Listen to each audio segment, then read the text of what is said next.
Today I'm giving a book talk about Genuine Fraud by E. Lockhart. It is a book about a girl who steals her close friend's identity. First off, I'm going to read up a little blurb about the book, just to give you an idea about the main character and how she thinks. Noah knew she was American. That meant Noah was a cop, or something. Had to be. She had set Jewel up with all that talk. The ailing father, Dickens, becoming an orphan. Noah had known exactly what to say. She laid that bait out. My father's crazy sick, and Jewel had snapped it up, hungry. Jewel's face felt hot. She'd been lonely and weak and just bloody stupid to fall for Noah's lines. It was all a ruse, so Jewel would see Noah as a confidant, not an adversary. Jewel walked back to her room, looking as relaxed as she could. Once inside, she grabbed her valuables from the safe. She put on jeans, boots, and a t-shirt, and threw as many clothes as would fit into her small suitcase. The rest she left behind. On the bed, she laid a $100 tip for Gloria, the maid she sometimes talked to. Then she wheeled the suitcase down the hall and tucked it next to the ice machine. Back at the poolside bar, Jewel told Donovan where the case was. She pushed a US $20 bill across the counter. Asked a favor. She pushed another 20 across and gave instructions. This is a psychological suspense young adult novel about a young woman who steals a close friend's identity.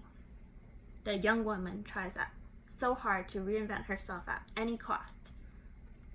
But how she stole the identity was 1 part luck, 2 parts murder. This is a story of a girl confused. Is her name Imogen?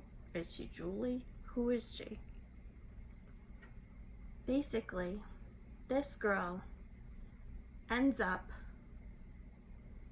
on a quest to find this missing heiress, this runaway girl whose parents are worried about her.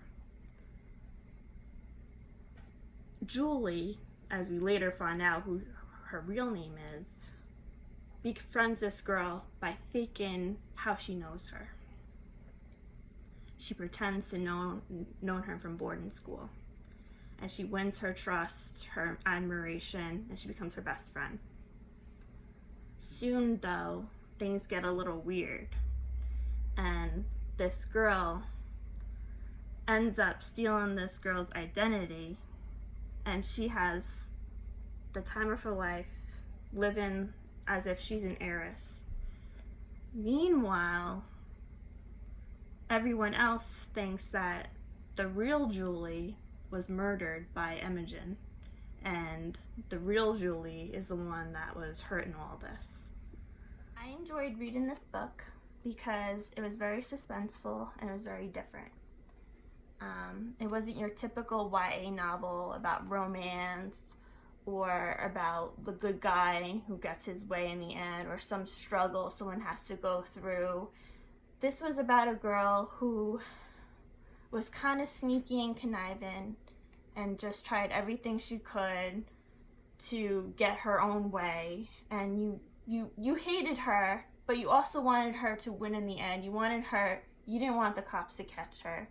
You wanted her to be successful. I think teens would like this book because it's not your typical good guy story. It's a little different.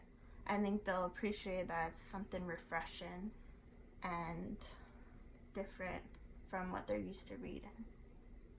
I encourage you all to read this book. Thank you.